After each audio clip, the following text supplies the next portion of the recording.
Sheldon Primus. Welcome to the Safety Consultant Show with Sheldon Primus, where we blend safety smarts with business brilliance and a pinch of Sheldon's signature wit. Whether you're a safety pro, a fresh-faced consultant, or just safety curious, get ready for a show that'll educate, entertain, and elevate your safety game. Let's dive into the art of consulting with your safety Sherpa himself, Sheldon Primus. This episode is powered by Safety FM. All right, gang. Welcome back. This is the Safety Consultant Podcast, the show where I teach you the business of being a safety consultant. I'm your host, Sheldon Primus, and we're going to continue with our series on getting yourself started. Like I mentioned a couple of weeks ago about getting your business started, how when I first was looking up the keyword on Google search engine, there was only like 1.5 million people worldwide looking up how to become a consultant. And then later on, like 5-6 years later, I do the search again, and it's 15 million people are looking for that same keyword search. And then for safety consultant, it was not even 200,000 people looking, and now it's 1.5 million. So that's a lot. So now I want to see what I can do to help you. I am bringing back just the idea of starting your business. I haven't talked about this in a while in the podcast, so let's bring it back up. I've been doing this podcast for 5 years, so I've mentioned it a couple of times within those time periods. Now it's a 2025, almost 2026 version for you guys.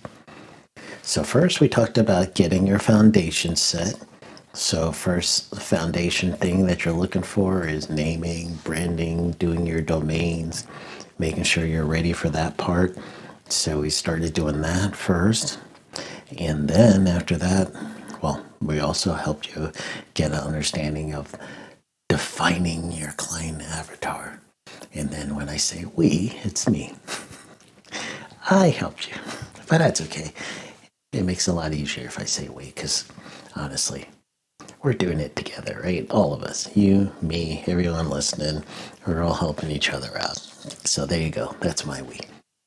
So naming, branding, domain setup, getting your avatar, securing your online presence, both on Gmail and also with your .com. Then the next week we talked about keeping your day job. It's important that while you're building your business and everything else, you're going to get your side hustle on while you're still working so that you could have that little buffer between the feast and famine part of being a consultant. And honestly, it helps you kind of test the waters too. So it's a good way of doing that. Other parts we're going to go over right now. I promised you last week I'll teach you guys how to be a recognized expert in your field. This one's going to take a little creativity on your part. It's also going to be where you're going to have to step out of your comfort zone a little. So first thing is you want to get published. So publishing doesn't mean you have to be a published author, that you end up getting some sort of book deal or something like that. What you're looking for is do some articles on LinkedIn, Facebook posts. LinkedIn is one of the ones that is let you do long form post, where Facebook not as much. So LinkedIn's good for that one. Facebook short form posting. You could go ahead and look for journals that you could be a EH&S writer, environmental health and safety. And as you get published with the journals, get published with online publications, that's going to help you build your credentials, if you would. And people now can start seeing you in other publications. The other thing is going to be, if you do not have a safety designation, that is important for being a consultant. It's some proof that you have a degree of finishing something up and you've got some backing with some sort of credentialing board.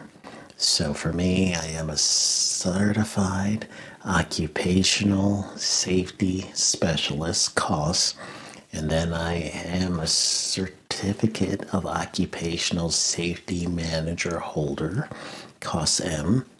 And I honestly use those two. There's plenty of designations out there.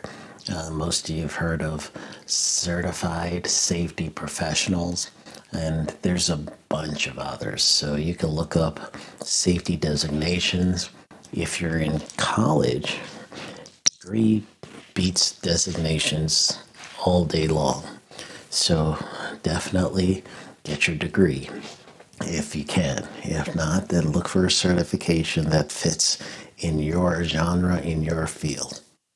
Next best thing is to be an authorized OSHA trainer for us in the US. It's a process. So first, if you're in general industry, and I'm only going to do general industry and construction, but there's four where you could be an authorized OSHA trainer. One is general industry field, one's construction, one would be maritime, and then another one is disaster site management. You could get your authorization, and I have to say it that way. You could be authorized to do a 10 and 30-hour class where you're the instructor. You could also make money for doing that, but it's a process. So, first one is you're going to have to take the OSHA 511 for general industry and OSHA 510 for construction. And actually, both of those you're going to need a prerequisite of 4 years in the business. Don't quote me on that, but check it up real quick on OSHA.gov/training. And look for how to become an OSHA instructor authorized. And then, after you've completed your 510 for construction and your 511 for general industry, what you're going to be looking for next is the OSHA 501 for general industry and the OSHA 510 for construction. Once you get those, then you're going to be ready as an OSHA authorized trainer, and then you could host your own 10 and 30-hour training classes. And again, that's going to help you get recognized as an expert, because at that point you can start taking first you could do it on your own. You can host these 10 and 30-hour classes as a way to make money. Use your vacation days, your day off, weekends, and host your own events. Get clients from those events. That's the best way to do it. But OSHA will also list you as an authorized instructor. So you will actually have the backing of OSHA.gov listing out instructors that are authorized on your page, or I should say in your back pocket. But you do want to put that on your OSHA, your web page. Backlinks is what it's called. So that helps you too. Anyway. What you're going to put on your website, I digress a little, but what you're really looking for is you want to put in that you're OSHA authorized trainer. So that's what you're looking for. All right, that's me digressing.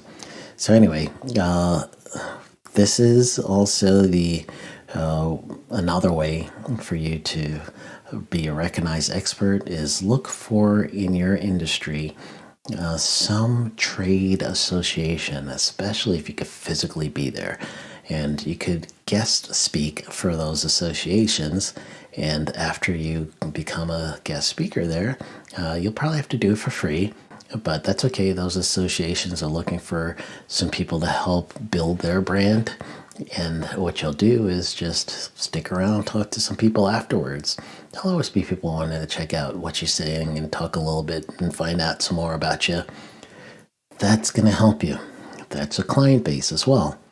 So those things are some of the things that will help you go on, truly start becoming a recognized expert in your field. Excuse me. Squeak there. So, I gave you a bunch there.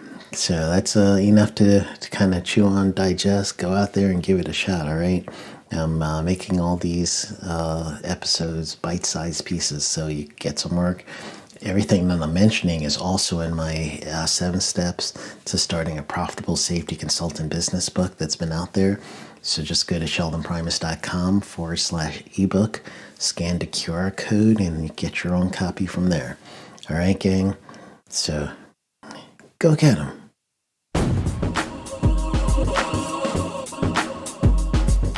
That's a wrap for today's safety show. Remember, safety isn't just about hard hats and caution signs. It's about business smarts too. Thanks for joining us on the Safety Consultant Show with Sheldon Primus. Until next time, stay safe, stay savvy, and keep consulting like a boss. Go get 'em. The views and opinions expressed on this podcast or broadcast are those of the host and its guests and do not necessarily reflect the official policy or position of the company. Examples of analysis discussed within the past hour, only examples. It should not be utilized in the real world as the only solution available, as they are based only on very limited and dated open source information. Assumptions made within this analysis are not reflective of the positions of the company. No part of this podcast or broadcast may be reproduced, stored in a retrieval system, or transmitted in any form or by any means, mechanical, electronic recording, or otherwise without prior written permission of the creator of the podcast or broadcast, Sheldon Primus.